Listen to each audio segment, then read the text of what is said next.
city, baby. When you see us, so you know you really viewing greatness in the making. Double up on facts we stating. Podcasting, cruise control, city, state, the nation. So what you saying, what we saying, prime information. Facts, keys to the city, we unlocking the statements. Streaming every Friday. And ladies and gentlemen, we are back. Clovercrest Media presents Keys to the City. We are streaming on all social media platforms, including Twitch at Keys to the City. Subscribe, comment, share, like. The final show of the craziest year, the most unexpected year in the history of this great country. Maybe of this world, let's just be honest.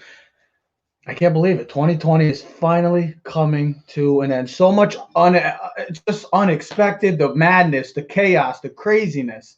I don't know about you, but I had a good year. Thanks. I'm glad he laughs about this whole year, thinking it's a big, people have died, right? There's a lot of people that have lost their lives and ruined their lives. Yes, Trev. Ted's walking around all holly jolly right now. Ted, Christmas is over. Christmas. But speaking of chaos and madness, let's talk about the NFL season, because that's what it's been this year. It's been one week after another, whether it's battling with COVID, whether it's the upsets that have been going on recently, as I should say, maybe not in the beginning of the year, but recently, with the Jets winning 2 straight games. The New York Jets are on a winning streak, ladies and gentlemen. We thought they were a shoo-in for the number 1 pick. You got the Steelers losing to Washington, the Giants going into Seattle, all things that maybe we didn't expect to see. There is one thing, though, that we're maybe are going to see in the next couple, maybe in a month or so, and that's Josh Allen and the Buffalo Bills. He's the most improved player that we've seen this season, compared to the last 2 years, because from where he was to where he is now, how could you say anything else? Right now, how can you argue it? I will put it this way right now. He's playing the second best football in the entire league, only behind Aaron Rodgers. He's playing better than Mahomes right now. If you just look at the games, the last 4 games, the Chiefs as a team hasn't been playing well. They've won like 8 straight games with only winning by single digits. So they're not playing good football. If you watch even Mahomes, he had 3 picks against Miami. He didn't play well against Atlanta. They only scored the first time all season that they scored less than 20 points. And if you watch the pick he threw early in the first half, flat-footed. If you watch Mahomes, though, in general, his fundamentals are all off. But he gets away because he's so talented as an individual and as a quarterback. His arm, he's just able to make up for, guys who have to, like Daniel Jones has to do everything right. And I always go back to Daniel Jones, but he has to do everything right to be complete. Where Mahomes is like, you can just throw it side-legged, no look. So you have the best tight end in the game, the fastest receiver player in the NFL. But Josh Allen, though, is playing the best football. Last night, 320 yards, 4 touchdowns. Listen, I thought the game would have been closer. I really did. I thought Bill Belichick and the Patriots would have had one last hurrah, and they had no chance last night. Now, last night, and speaking of crazy 2020, the Patriots have been a disaster this year. We haven't seen that in 20 years, so it's just last night was the nail in the coffin for a terrible Patriots season. Since 1999. It's been crazy. We will not see the New England Patriots in the playoffs since 2008 specifically, because that's when Tom Brady was out. But first time having a losing record since 99. Yes, that's true. That's true. But last night you really got to see this Buffalo Bills team. He loves it. And Joe was on this team, especially Josh Allen earlier in the year, kind of took a step back because he had a little rough patch. But since then, he's been lights out. Look, I know that the Chiefs are the champs. They're looking like they could repeat. But there's not a lot of great teams in this NFC NFC and AFC. I should say the whole NFL that I think can match up with this Chiefs teams. There's probably a handful of teams. Well, you got to score. Well, you look at this Bills team right now. They're scoring at will. Last week scoring almost 50 points against Denver. Last night 38 points. 38 points. They've been on a roll, a tear as of late. Josh Allen specifically. That defense as well is starting to get back to Buffalo Bills defense. And the running game, which has kind of been lackluster throughout the year, is starting to warm up. So they're getting hot at the right time. Now, I know we say the question, are the Bills and Josh Allen the only team that stands a chance of dethroning the champs from repeating?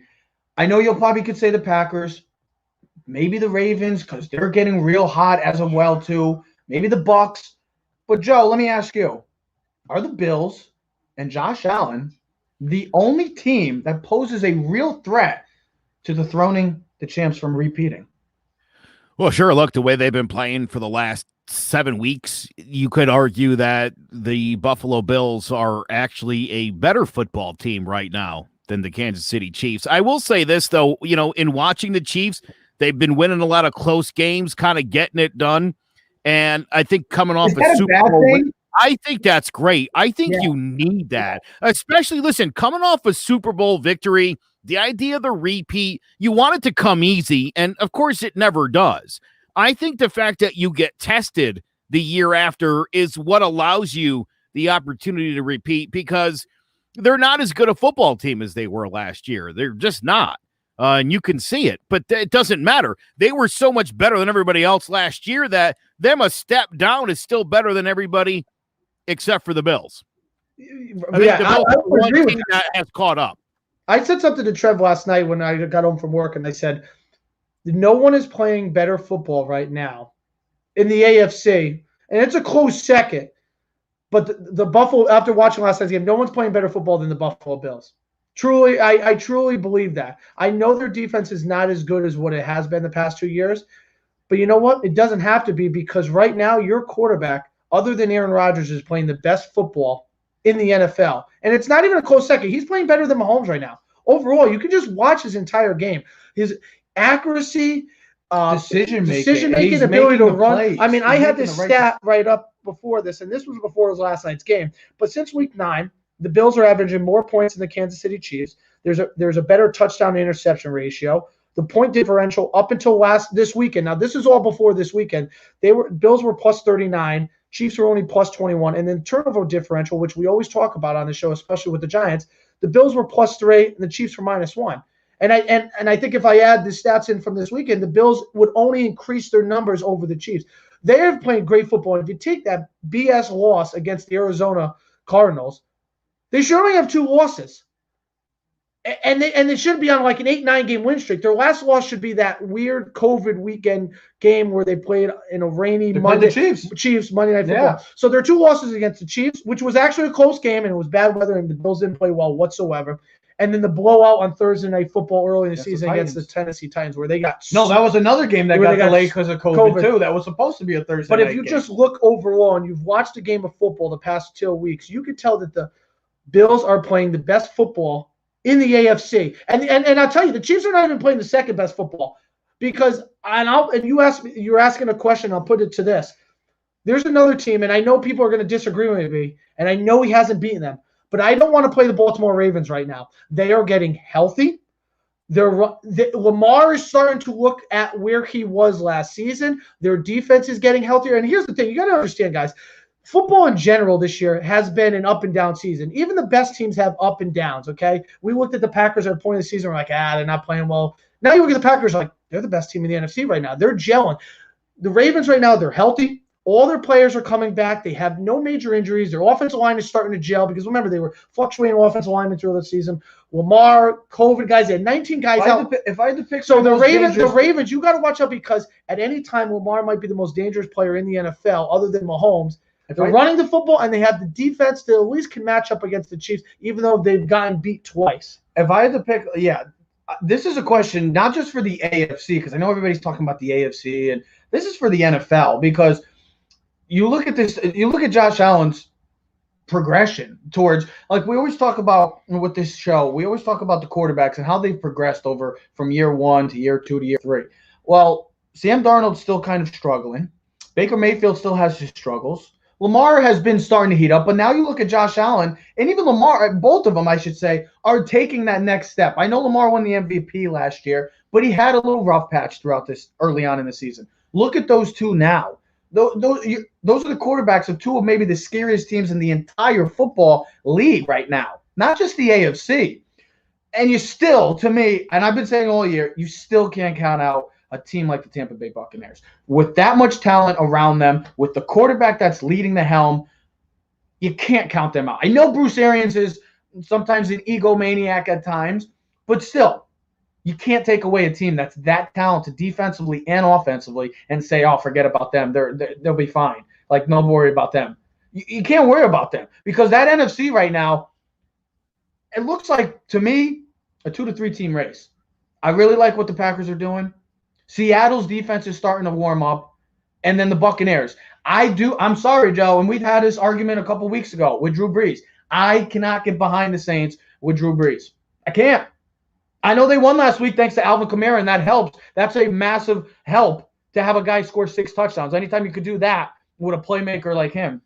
But just watching him throw the ball still, Joe, I'm sorry. It ain't gonna cut it for me to win them. Throw the ball to Alvin Kamara, and when you don't throw it to him, hand it to him. That's all you gotta do, Drew.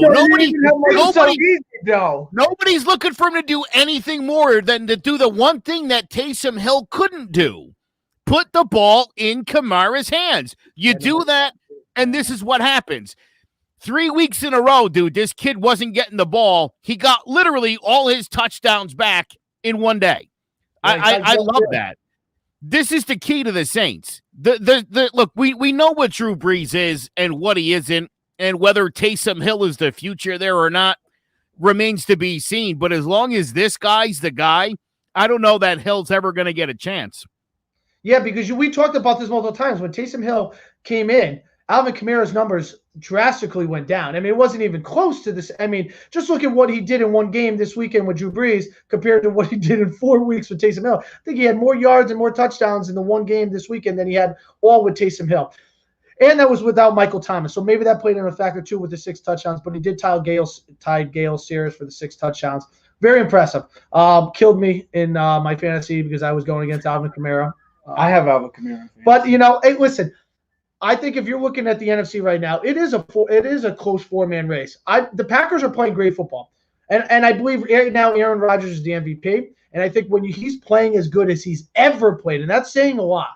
This is a guy that already has 2 MVPs under his belt.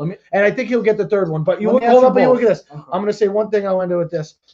We had this conversation a couple weeks ago. Who's the best tandem right now? Right now, I got to change my pick because I went with Mahomes and Hill. It's not even close. It's Devante Adams and Aaron Rodgers. They're and I tell you, we didn't talk about this team and because we didn't consider them, but now you watch last night, Diggs and Josh Allen. And this is something we will talk about in a little bit with the Giants. But Joe, you and me have talked about this, and Trev too, is the importance of having a number 1 receiver on the team. You give up what the Bills gave up to get a guy like Stephon Diggs, and look at what it's done for Josh Allen this year.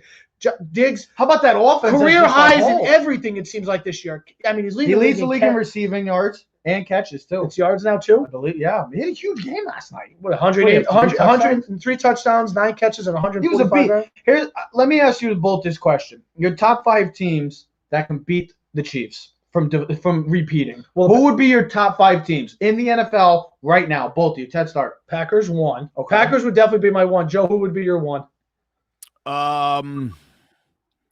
I would say the Bills right now are my 1, and I would put the Packers as my 2. Why? I do see them. I see the Packers probably in the Super Bowl. So do I. Against Mahomes, an all-state game. I say best quarterback versus best quarterback. Exactly what we want.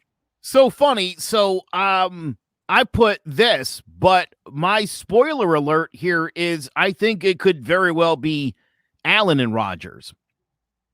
It definitely or could. Mahomes and Brady. I think either way, you're going to get a pretty cool quarterback in the situation. It's going to be cool either way. The defense do enough to slow down because it's not about stopping anyone. It's about slowing them down and controlling. I'll tell you, Seattle. Charles has said this, and it's starting to brew on me. Don't hold your breath on Seattle because their defense hasn't given up more than 17 points in like 4 straight weeks. Jamal Adams is healthy, and he looks like the best safety again. All of a sudden, their defense is playing inspired. Carlos Dunlap has added. So if I would do it this way, I would do the top 5 core. Packers. Mm-hmm. I would take the Packers, Tampa Bay. And the only reason I say Tampa Bay because they have the defensive line to match up with them. Okay. And that's the key because you got to get pressure on Mahomes before. You can't – listen, I'll put it this way. The problem why Baltimore struggles is because they blitz a lot, and you can't blitz Mahomes. Okay, so I would do – okay, so I'll do this. I'll do Green Bay, Seattle, Green Bay, Tampa, Ravens, Seattle, Bills. You're all over the freaking. No, I'm not. Green Bay will. Okay, Joe, who's your top 5? I know I'm all over the place, but I should have Packers, listened. So Bills, this is what he just did. I don't know if I got the order right because it was a little all over the place. But No, so hold on. hold on. Packers, Bucks, Seattle, Ravens, Bills. Bills would be my last.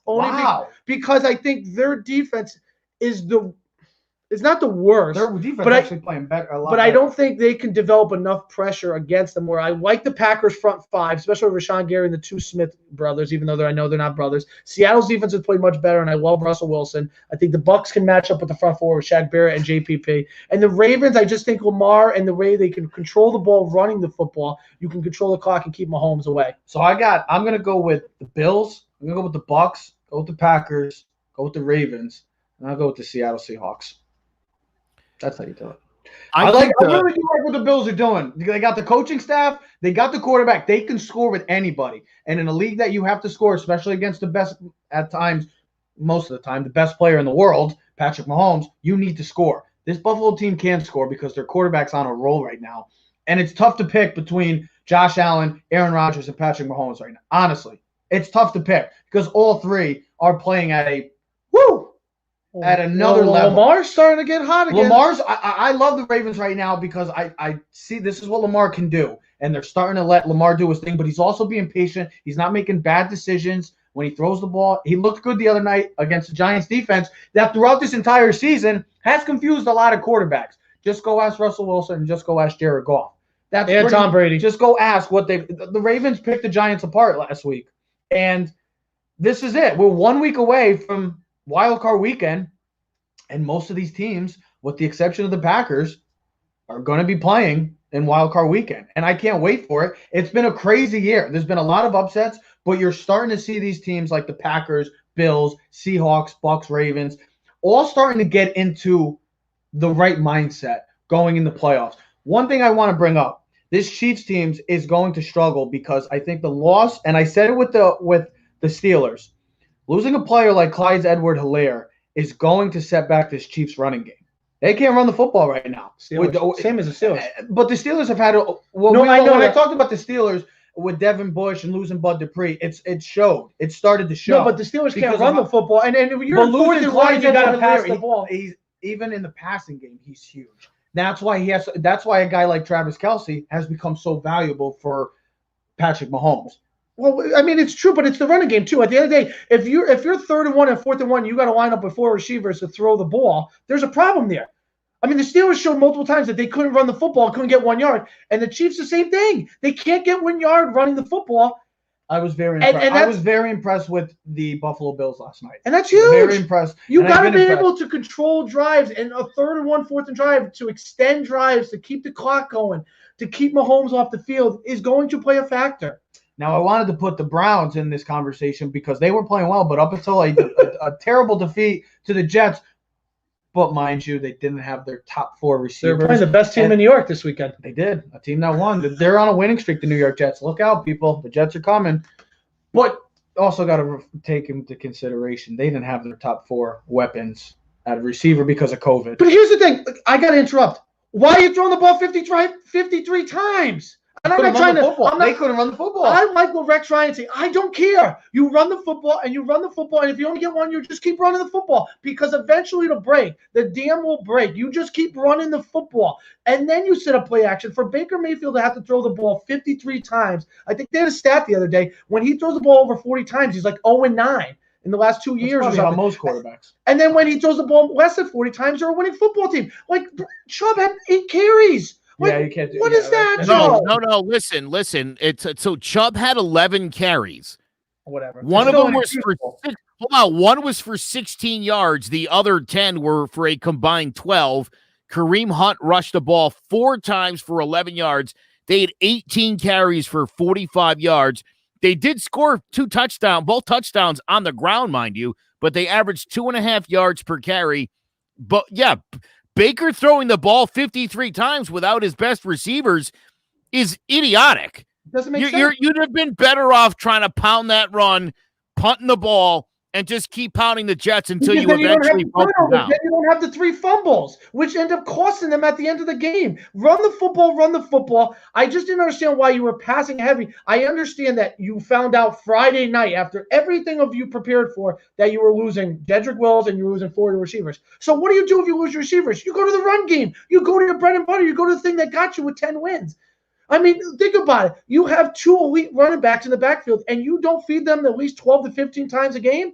I mean, this is like when we used to complain about why Barkley's touching the ball 15 times a game, and you used to be like, you used to scream me like he should be running the ball 18 times a game with at least 5 receptions, 23 times a game. I don't care if you can't pass it. The Saints can't pass it, so just keep feeding Kamara.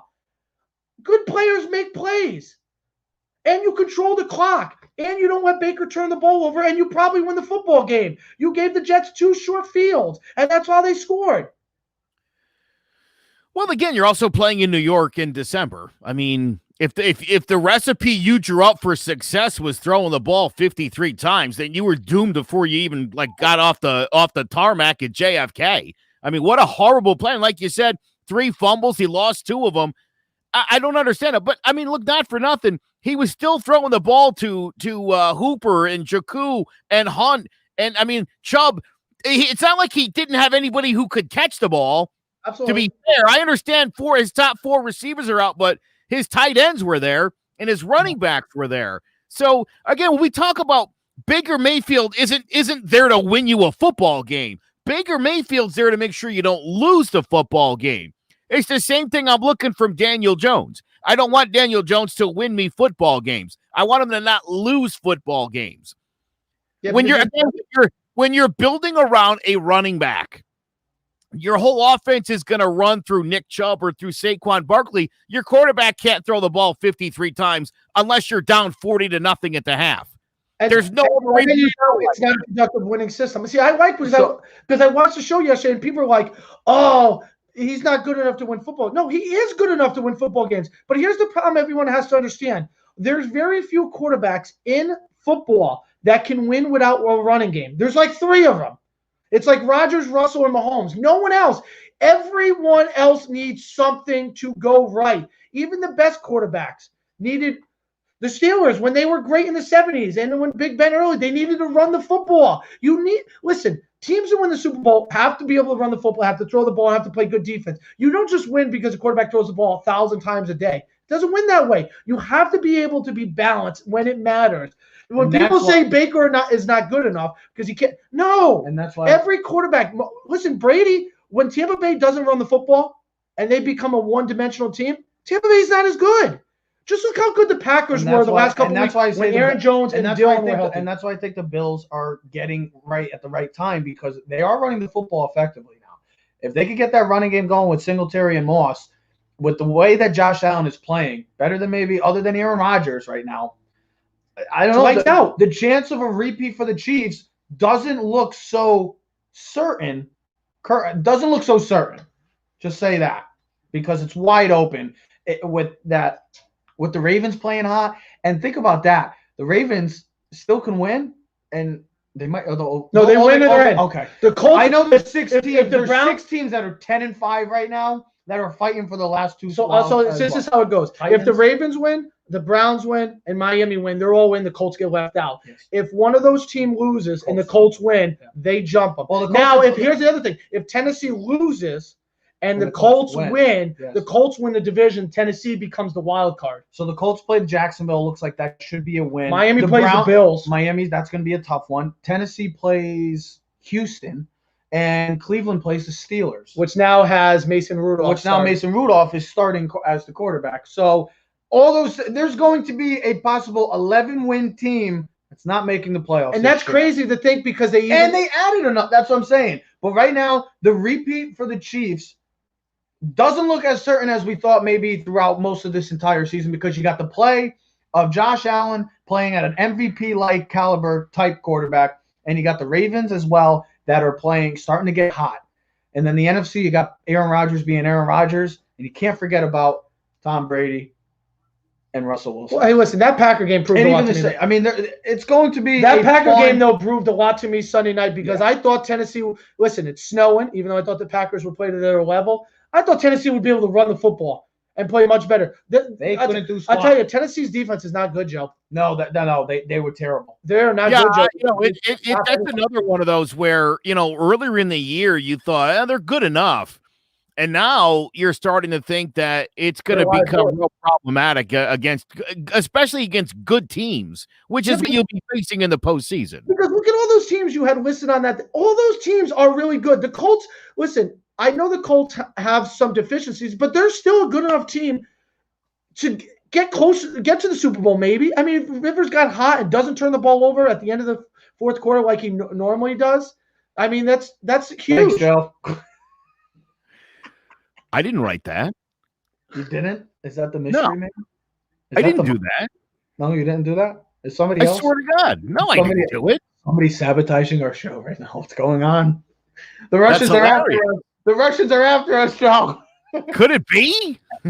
I'll tell you one thing, though. This would still be my favorite right now if I was a betting man of how they're playing to win the Super Bowl. Just because I think Mahomes is such an X factor, and playing home is going to be a difference. And Green Bay, no one's going to want to go to Lambeau. No one's going to want to play in that cold and weather, especially Brady and the Bucks. That man know how to do it. No, he ain't good. TB12 knows TB12 does not. I mean, those are all. Look at you keep popping those up. Those are all a possible matchup preview in the Super Bowl, but you are leaving out the Bills. I just want to say that the Bills still. You got to. I mean, that team, how they're playing right now, and they're getting right at their, and they're happy. Yeah, they're enjoying themselves. They have a great group that believes in this team and this coaching staff, and job well done to Sean McDermott because he's been a hell of a coach since going over to Buffalo. All in all, the next month or so, I can't wait. It's going to be a lot of fun in these NFL playoffs because right now, I think it was her. I think it was her. We found her. We found her. We just figured out the culprit.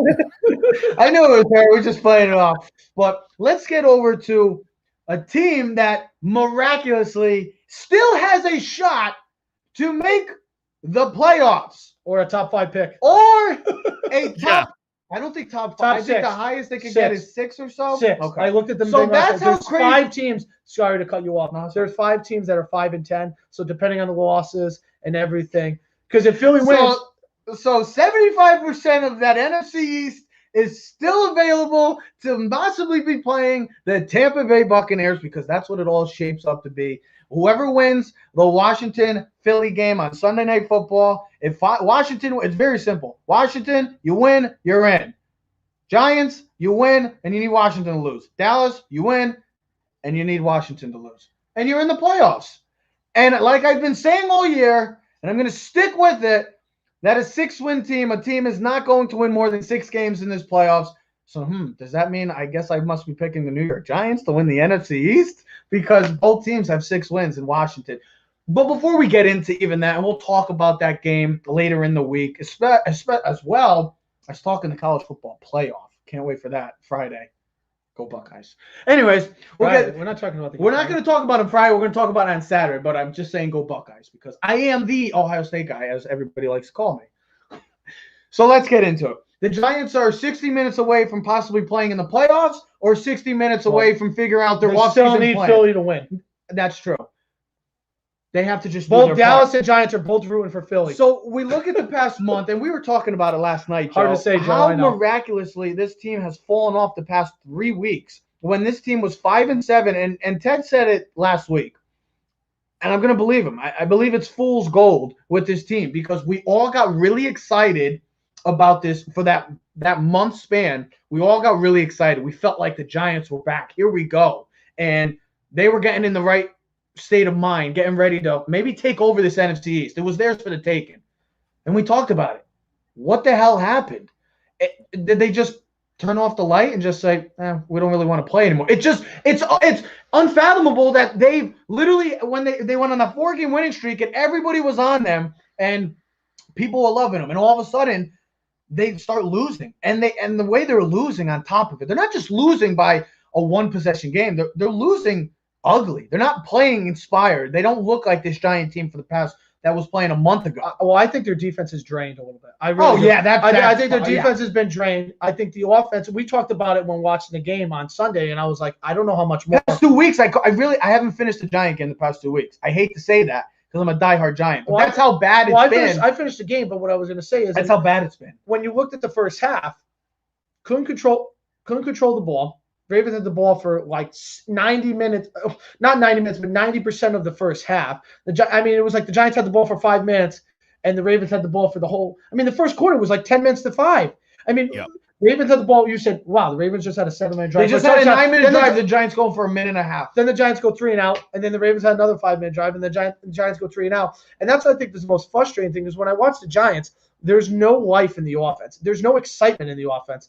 And to answer your question, it's going to be a receiver, Joe, who they need to take. It's not a pass rusher. And the reason why I say that is, too, and Jace would agree with me, there's not an elite pass rusher in this upcoming draft class. In the college football, there's not. Is there an elite number one receiver? Yes, there is. There's multiple ones. And I think if anyone's learned anything about this NFL draft is rookie receivers can come in the NFL and make an immediate impact because we've seen it. It's not fool's gold. We've seen rookie receivers come in the league and be a big participant. Now, are they the guy that they're going to be in 2 to 3 years? No, but they can come in and make a difference for your team automatically, and we've seen that. It's absolutely. So here's the thing. There's elite receivers at where the Giants will be choosing. There's not an elite pass rusher. Micah Parsons is probably the best defensive player that's going to come out in the top 5. He's an outside linebacker, more of a hybrid guy that can he can rush the passer very well. He can play the pass. Could the Giants go for him? Absolutely. It'd be an impactful player that you can use in the 3-4 scheme. You can pass rush him and use him to cover the tight ends.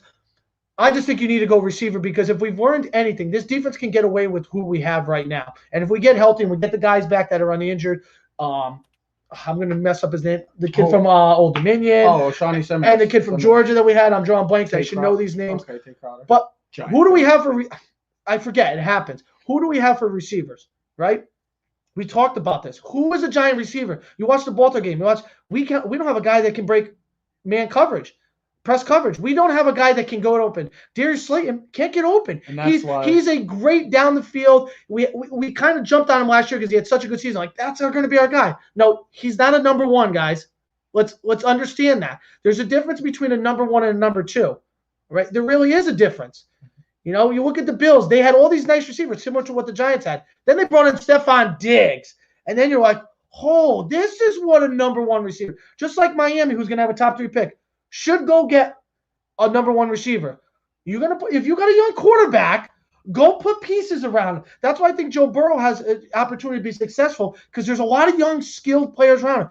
He's only going to be as good as the players around him. Look at Mahomes. Look at these quarterbacks that have guys. Watson.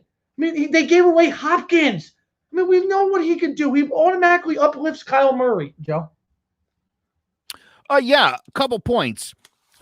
Number one, Slayton had the 10 touchdowns last year, Teddy, and I think people make assumptions based on that. The reason he ended up with 10 touchdowns was they were throwing the football down the field a lot, and he's fast. He's not even close to a 1. He's a 3. Let's be honest. I like that. If he's your 3, that means you have 2 elite. You have 2 really right. He's more of a 2. I would say he's a 3. He's a 3. Hold on. He's a 3. Tate and Shepard are 2s. You don't have a 1. You don't have a 1. Clearly not a 1.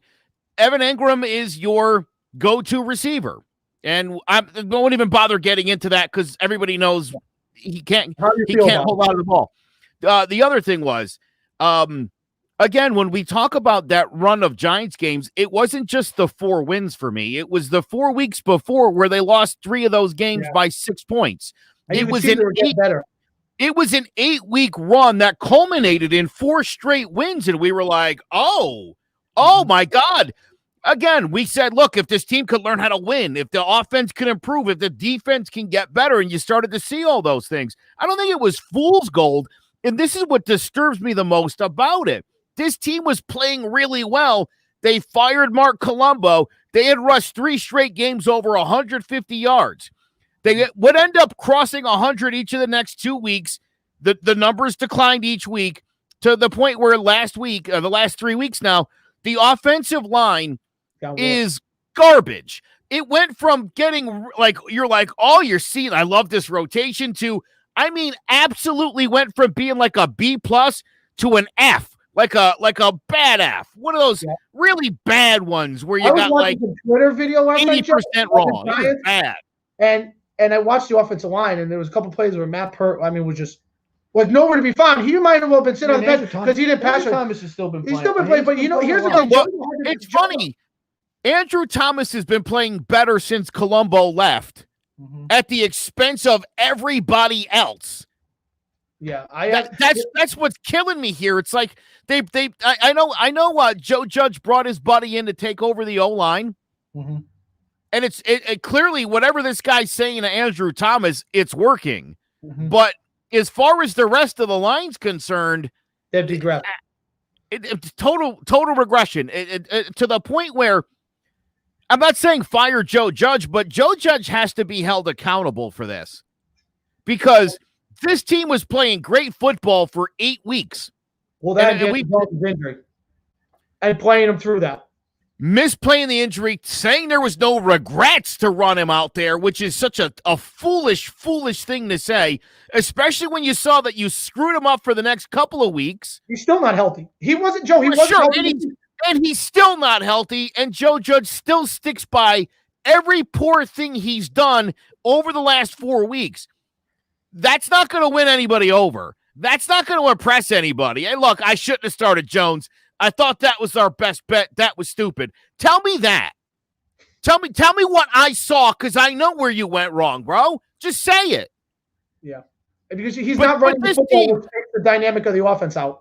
This team was primed and good. This was a good football team. And this is why, to me, the last 3 weeks has been so disappointing, because I still think they're better than what we've seen the last 3 weeks. I think they're a better football team. But here's the thing. I don't think they're going to beat Dallas. And we don't have to get into all that. And I'll say simply, I don't see where in the last 6 days someone's going to get this offensive line to figure out what they were doing 5 weeks ago, because that seems shot to me at this point. I watched the Dallas game the other day, and we were talking about receivers, and not to change it from the offensive line, but Michael Gallup is real deal. I mean, he's better than what the Giants have. Yeah. CeeDee Lamb, their third receiver is better with it, and they have Amari Cooper. And I'll tell you, the kid Dalton Schultz, the tight end, he doesn't drop the ball. And they look good offensively. They're playing better. Let me come in on this. I haven't answered this question yet, and I talked to Joe about this last night. And I said the Giants should go after a pass rusher in the first round. Who? I think you can draft a guy. I trust Allen Robinson or Kenny Golladay if they could stay. I mean, the thing is the health, but I trust them more than if you drafted Devante Smith. I told you, Joe, is he coming in as your true number one receiver like Henry Ruggs? Really good receiver in college for Alabama, just like Devante Smith. Breakaway speed, Jared Jeudy, great receivers. But are they really number one receivers? Is Devante Smith a true number one receiver? Like, I know people say, well, look at Tyreek Hill. He's not the tallest guy. Yeah, but he has speed, unlike out of this world speed. He should be in the Olympics. Well, here's the thing. Devante Smith, yes, he makes plays. When he gets the ball, he makes plays. I'm not taking that away from him. But is he a true number one in the NFL? Is he a guy that you can throw the ball with and take a game over with? I don't know. The way Devante Smith has played, absolutely. I think absolutely. And I think Jamar Chase, we saw that. Here's the thing. Allen Robinson's been with Mitchell Trubisky, and Allen Robinson's been a very, very good and underappreciated receiver in this league. If he becomes a free agent, the Giants should be doing all they can to try to bring in Allen Robinson. Listen, I'll put it this way. Because there is that's a legit number one receiver on your team all of a sudden. But here's the thing. We're all on the same page because we want Daniel Jones to succeed, because if he succeeds, the Giants succeed. I do want Daniel Jones to succeed. I know people if you're going to want him to succeed, go get both. Stop complaining. Go get two receivers. Go get Allen Robinson in free agency so you get the veteran presence, the big guy, who you know is accountable, and then you go get the young skill receiver in him. You let Shepard walk. Sorry, he's hurt too much. And if you want to keep him on the bench as a veteran presence, and he could be like your Golden Tate this year, Golden Tate's going to be off the books. Darius Slayton becomes your number 3. Now you're like, we got Saquon, we got weapons, we got a young offensive line who's played much better. We've seen him play well. Daniel Jones, here it is. Here's the cake. Go eat it. If you can't be successful, you're done next year. That's it. Enough of Win the 10 games. Win 10 games with that, Ted, or get moving. And I'm with you. Let's finish off with that question, because there was a quarterback that in the same draft class and that many Giant fans at the time were hoping could be the new franchise quarterback at that time, and that's Dwayne Haskins. And I'm glad you brought up Daniel Jones, because we should relate this back. And we were just talking earlier in the show about how Josh Allen has taken a massive step forward into becoming an elite quarterback in this league, where maybe last year at this time we're like, I don't know about Josh Allen yet. He's still on the fences. Well, now you get a year later, and he's one of the best quarterbacks in the league. Coaching. So, now look, Ron Rivera is a great coach. No, I'm not. I'm talking about. No, I'm not. We talking about Haskins or Josh Allen? I'm talking about just progressions. How you could see a quarterback from year 2 to year 3, and Haskins didn't even get to a full 2 years. Now, Ron Rivera, I never thought they wanted him to be the quarterback, but they had no better option because they didn't have Alex Smith at 100% at the time. If Alex Smith was 100% go, he would have been starting. That's what I'm saying. He would have been the starter at the beginning of the year. Dwayne Haskins would have never been the starter. I'm not even talking about just the play on the field, which has been terrible. I mean, it's sad to see how this kid was a 50 touchdown thrower at Ohio State and now is unemployed 2 years later.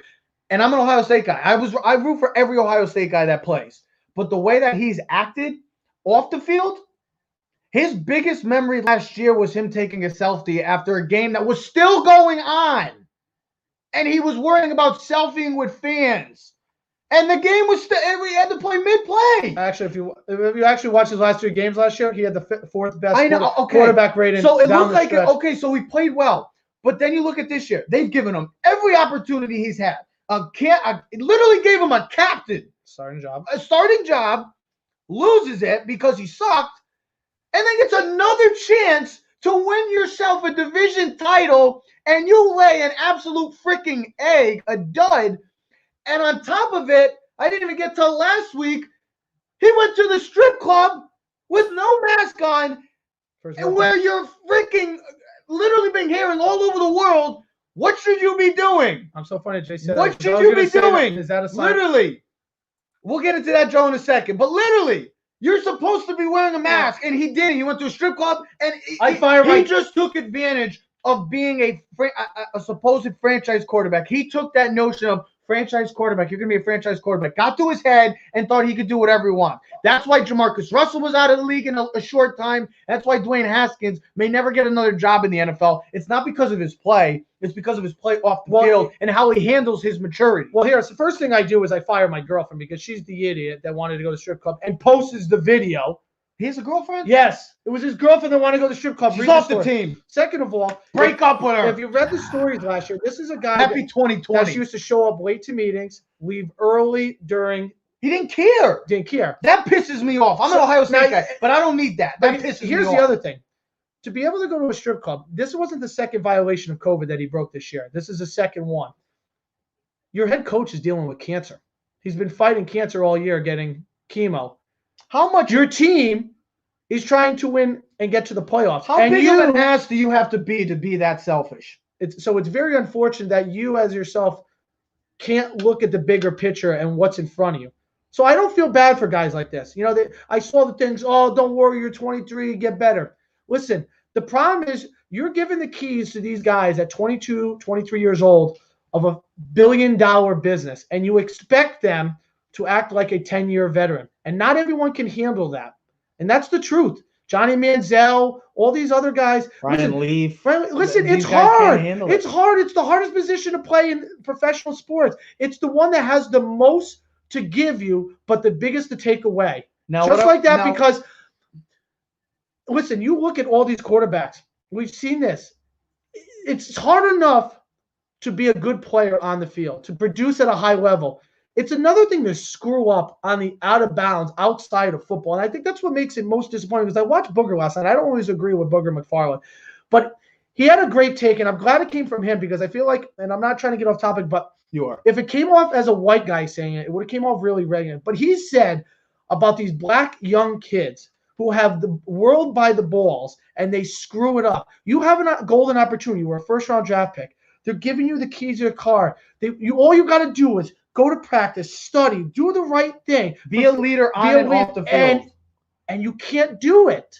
And it's more important. And they said this too, and I'll end it with this: is maybe the best thing that happens for Haskins is him leaving Washington, because I don't know if you both are aware of, you probably do. He's from the Washington, D.C. area. Yeah. So getting away from where there might be your boys from the hood and your family and certain people that are always gravitating at you and pulling at you and asking for you things. Sometimes getting away from home and going away would be the best way for you as an individual to grow. He's speaking my language now, Joe. Sometimes it's good to get away from home. And I don't mean to talk like that, but even Booger said it. I say, I'm not saying now you know why. It's about growth.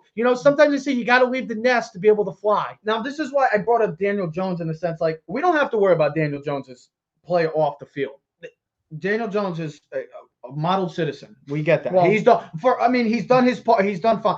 What my big thing about Daniel Jones is the play on the field. Now, he's been dealing with injury, and he still hasn't taken that. Now, maybe next year he does, but as I've seen from 2 years, I've seen a guy that's been dealing with leg injuries, multiple leg injuries, which is concerning for a guy that loves to run and is one of the faster quarterbacks in the league, one of the better mobile quarterbacks.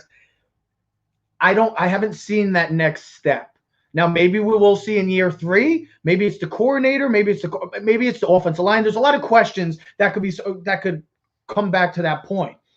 But like I said with Josh Allen and guys like that, there's a reason why Josh Allen is now one of the elite quarterbacks. And we're talking about Sam Darnold and Baker Mayfield saying, are these guys going to be the answers for our franchises?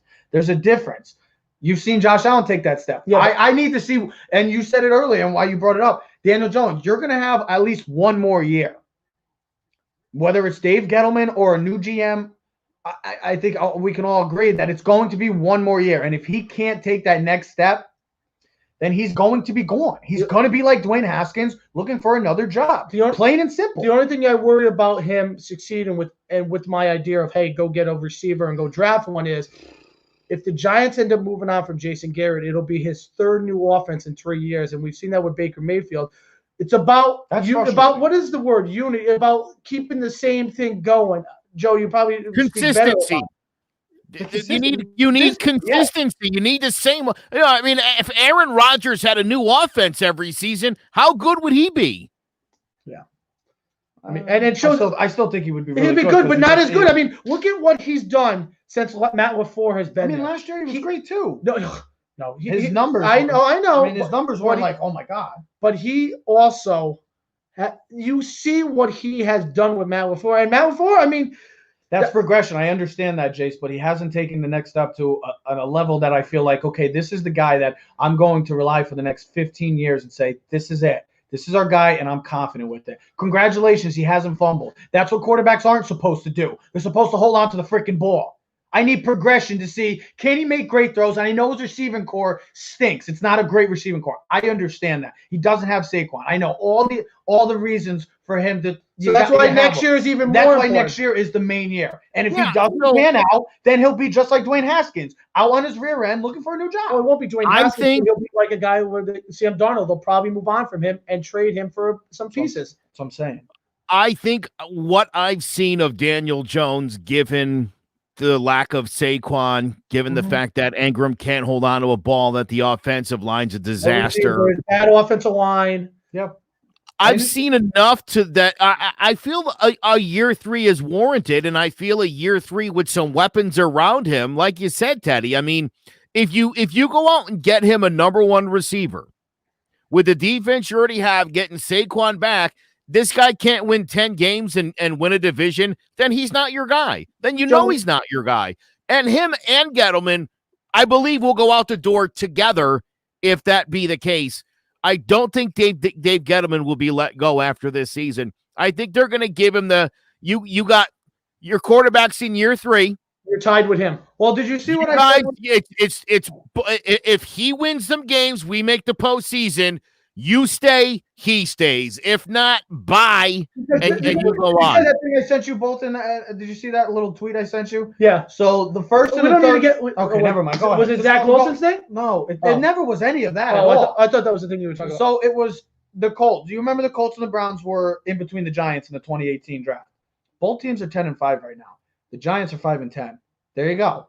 Why is it taking this long to rebuild? This is what I say about the whole Gettleman thing. Well, can I Great general manager. I mean, can I speak they why? did move on from Dorsey, the Browns, but Chris Ballard has been amazing for the Colts. He's one of the better in the game. Well, here's the thing. The Colts were a good team. They just fell on tough times right there. They were terrible. Didn't Andrew Luck retire, and that's why? Yeah. Okay, so you didn't have your quarterback, and we know about this league. If you don't have a quarterback, you have nothing. I don't care what else you have nothing. Look at the Patriots. Not having Tom Brady is a difference. Not saying the Patriots would. Look at the Hold on. Not 2 years ago they were only 16 or 3 years. Not saying that the Patriots would make the playoffs with Tom Brady, but they would probably be a better team because Cam Newton can't play quarterback right now in the NFL. I'm going to end it on this for my part. The difference, the reason why the Browns and the Bills are successful is this. The Browns drafted Baker Mayfield. You know what they did? They drafted Nick Chubb. They had Jarvis Landry. They got Odell Beckham. They had David Njoku, and they went to go sign and trade for Odell Beckham. Hold on. So you put pieces around your young quarterback for him to succeed.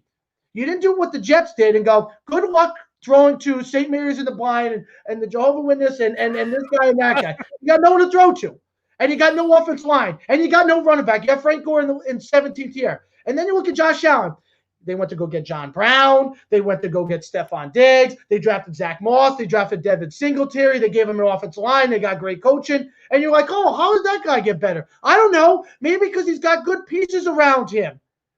You know what's so funny? And it's just the quarterbacks that are successful have pieces around them. You can't make Flaming Young out of crap.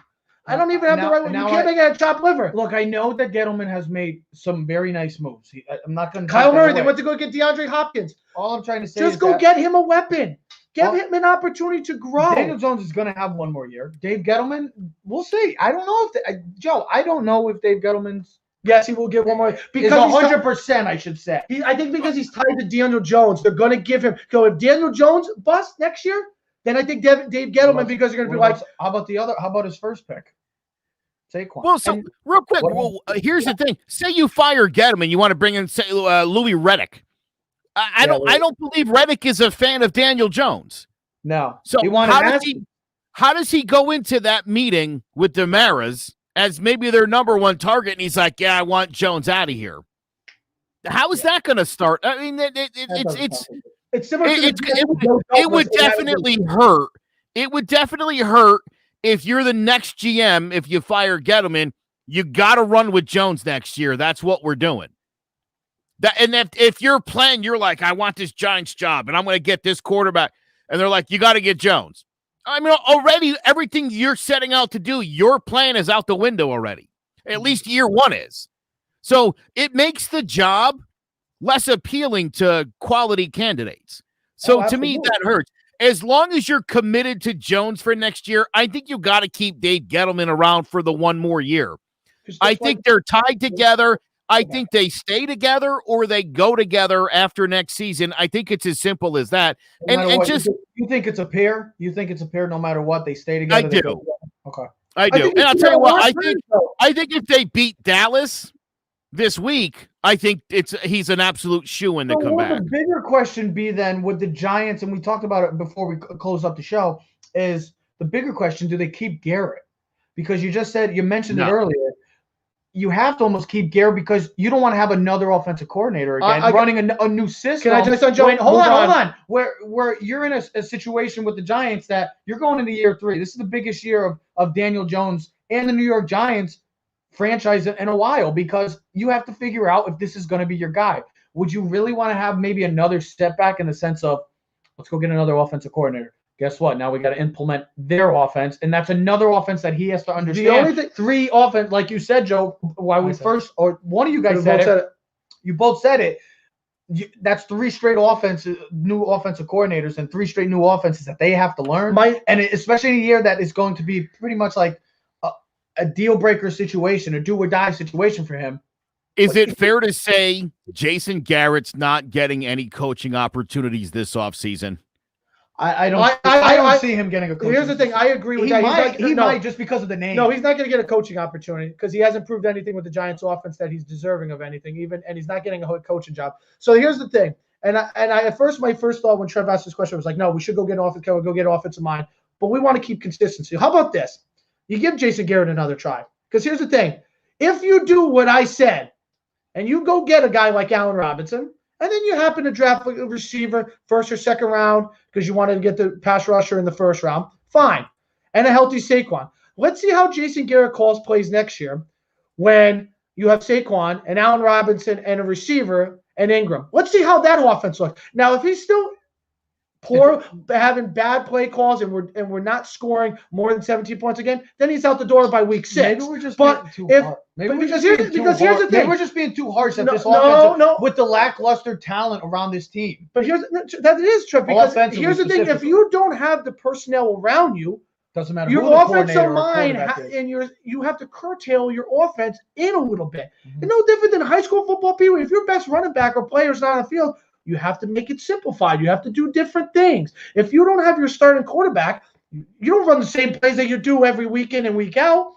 If you think the Giants run the same offense with Saquon in and with Saquon out, no, because you can't do the same things. No. The ability of Saquon and Wayne Gallman, as good as I love Wayne Gallman, he's not at the same level. You can't do the same thing. Just like the Saints when they had Taysom Hill, Drew Brees.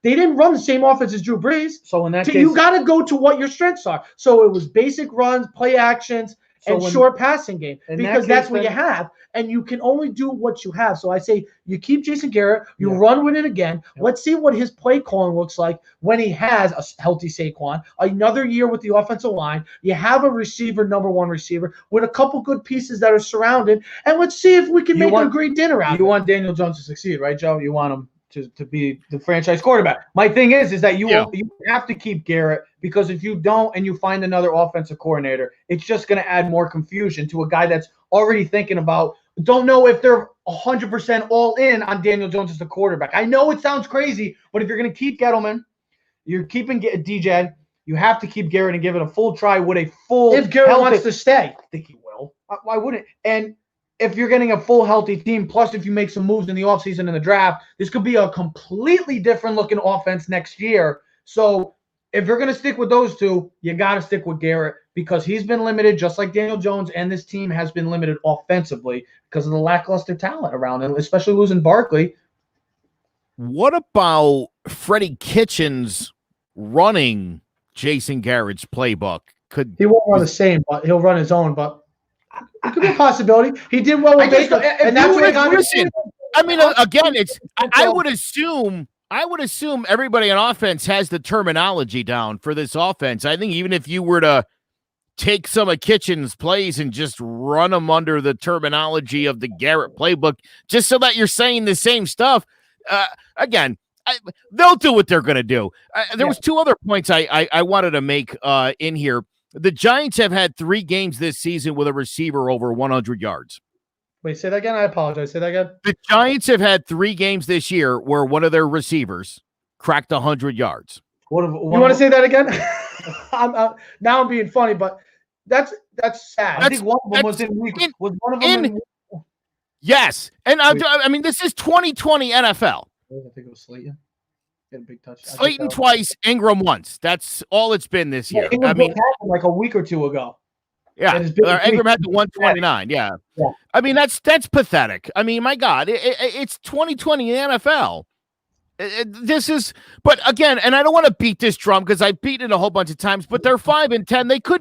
They could very well be 9-6, and if they were, again, I mean, that would put them right in line with the 10-5 Colts and the 10-5 Browns. No. So, are the Giants way off?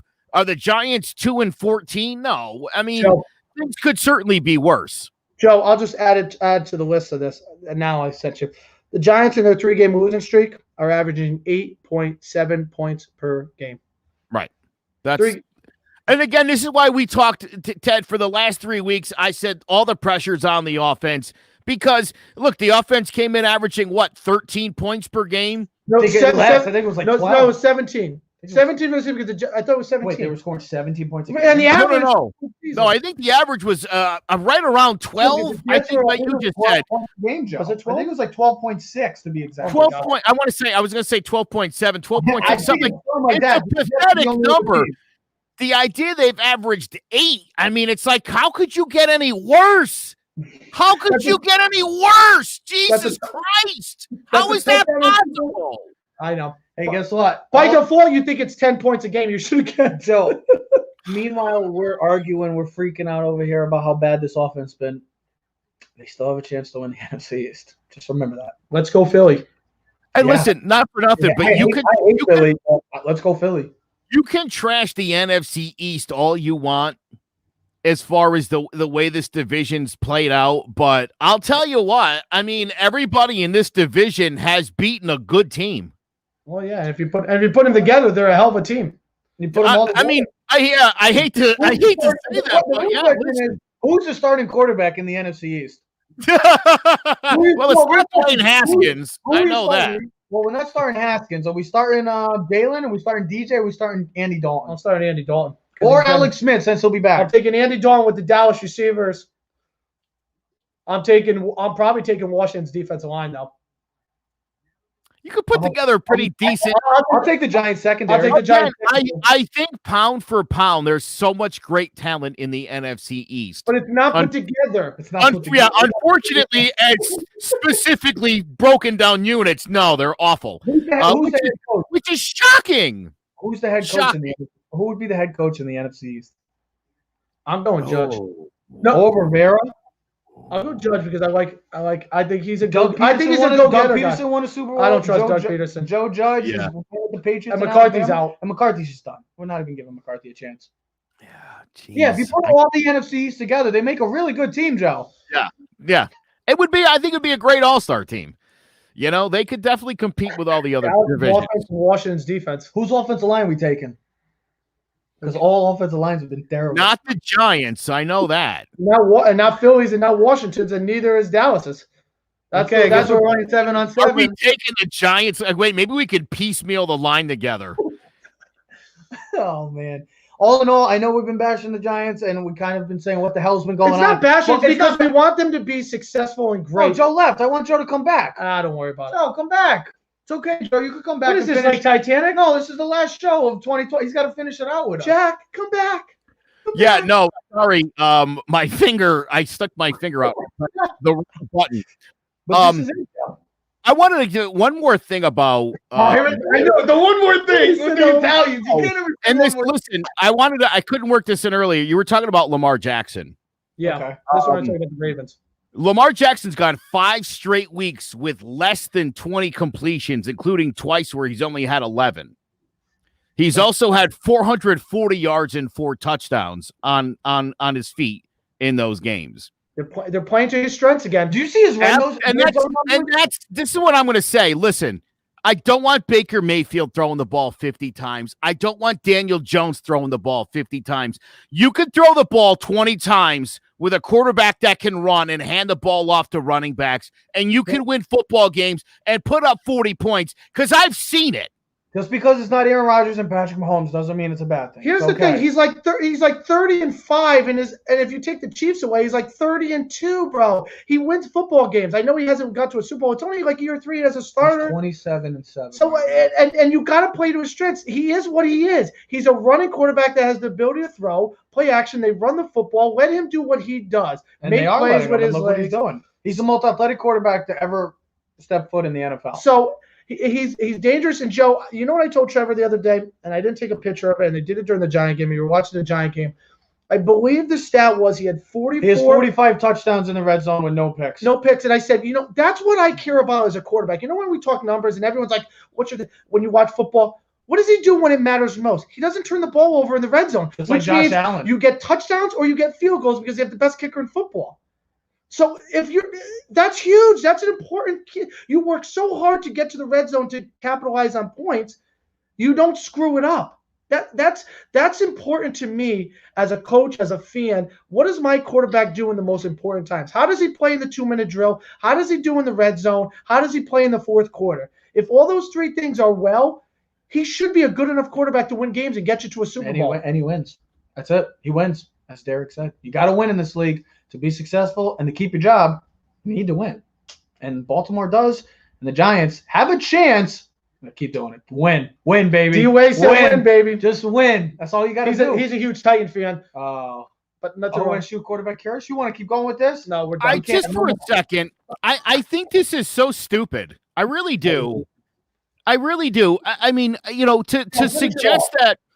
Just again, like as if only Penn State can put out linebackers or only Florida State puts out defensive backs.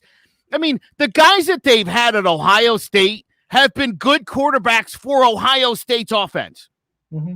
That's why some of these guys have thrown 30, 40, 50 touchdowns in a season. I don't see Alabama quarterbacks tearing up the league other than who knows, Tua is still TBD. Don't see anybody tearing them up. There you go. I mean, the quarterbacks that are great usually are usually not always on great teams. I'm sorry, LSU all of a sudden, because they got Joe Burrow, they created Joe Burrow, so now they got great quarterback. Come on, give me a break. But I mean, you think all the big schools. I mean, Clemson's different. But you look at these guys, Josh Allen. You look at these guys every year. I mean, does Oregon produce quarterbacks? No, it'd be Herbert. I mean, previous to Herbert, when the hell did they have it? They had Mariota. Right. Does Southwest Mississippi does Southwest Mississippi State crank out wide receivers like Jerry Rice? Well, I mean, think about this. I mean, come on. Eli was at Ole Miss. Phil Rivers was at NC State. Big Ben was at Miami, Ohio. Brady was at Michigan. Where's the Michigan quarterback? I'm sorry, Miami had so many great quarterbacks for such a long time. I didn't see them producing great quarterbacks, maybe other than Vinny Testaverde and Bernie Kosar. I mean, maybe Gino Torretta. Here's another perfect one, and this is probably the best one, is USC. They've always turned out quarterbacks. But what have they really done in the NFL? Carson Palmer is probably the best one I can think of in the last 20 years. Matt Weiner didn't turn out that great. Darnold, listen, and it doesn't have nothing to do with the college. It has to do with the team that they go to, what type of work ethic they're going to put in. You know what I mean? So stop with that nonsense quarterback. Because here's the other thing, and this is the truth. I remember there used to be a thing about Alabama running backs. Remember Eddie Lacy, and then all of a sudden, Mark Ingram broke the mold, and then there was T.J. Yeldon, and then Derrick Henry. Because Najee Harris is Najee Harris. It was like, Alabama running backs are so good in college. Why can't they do anything in the NFL? But they've started to turn the. That don't mean. Listen, it happens. Some guys work, some guys don't. It's the nature of the ballgame. That's why majority of the NFL is 3rd and 7th round picks, not 1st round picks. Well, what do they say every year in the draft? This is where you win the drafts. It's rounds 3 to 7. That's my bigger point here was the idea that there's a curse or anything beyond just, like you said, quarterbacks that go. You can say the same thing about Alabama, too, if Tua becomes a bust. Quarterbacks and Justin Herbert will only be good as far as what team they go to. Like I've said before, if Mac Jones ends up on the Steelers with that elite talent, we've seen what he does with elite NFL talent. He'd be great in that situation. If he goes to the Lions, he'll probably be like everyone else. Yes, exactly. He'll be 14-21 after year 3, and they'll ship him out of town because that's what happens in the NFL. You got to have talent around you. Again, we talked about Allen. Go get him a number 1. Kyler Murray, go get him a number 1. Sam Darnold was supposed to be the thing. He went to the Jets. Is it really that Sam Darnold's really that bad? Or is it the Jets haven't put any pieces around him? They've had bad coaching. What if Sam Darnold went to the Chiefs like Mahomes did? I'm not saying Sam Darnold would be Mahomes. Let's get that straight. But would Sam Darnold be the better Sam Darnold than he is for the New York Jets? I would say yes, because he's getting great coaching. He's going to get great personnel around him.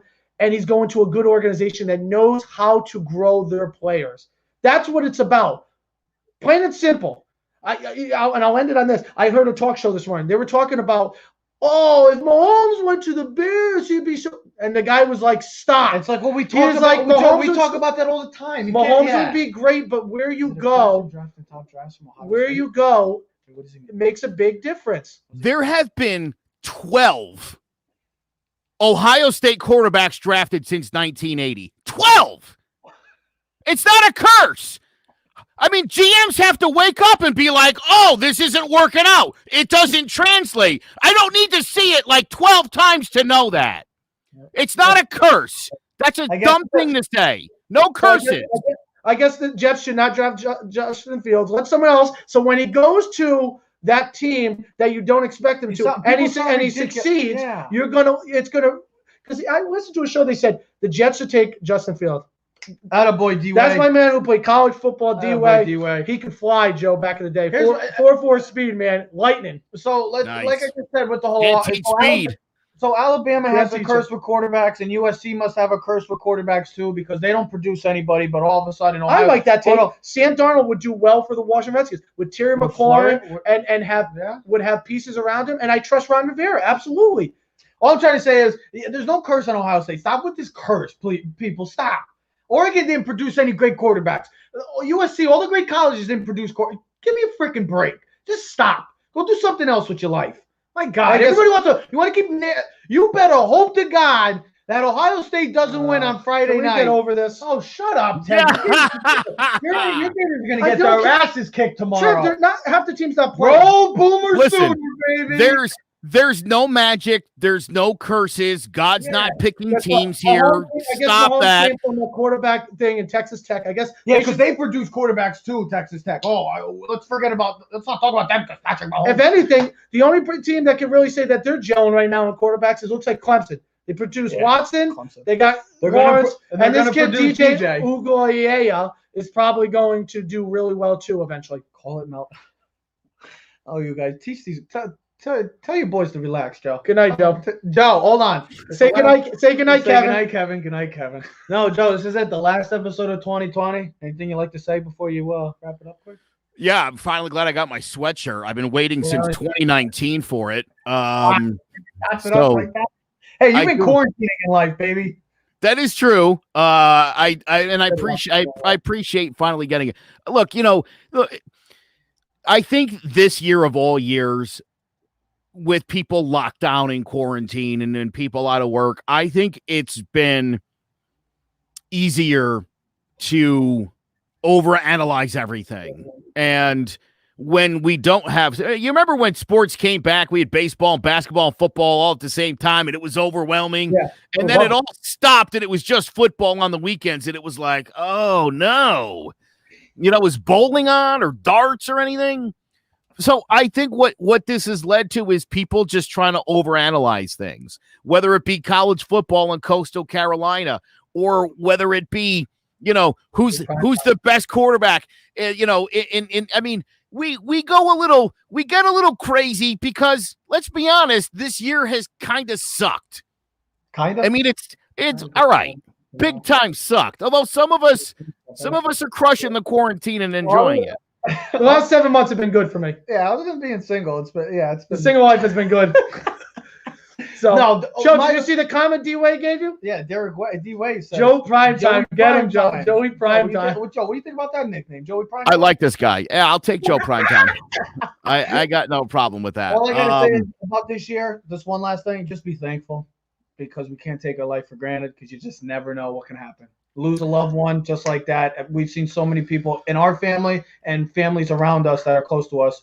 We've seen so many people that have lost their lives. Let's be thankful every day of our life because this year, boy, oh boy. All right, so I will put this, Joe, before you speak. Hold on. I'm going to do OVUS, how to get the hoodies. Now, for the last 3 months, all we've been saying is if anyone wants a hoodie, please inbox me on Messenger, on Instagram, Ted Keys, Facebook. Get my number from Joe.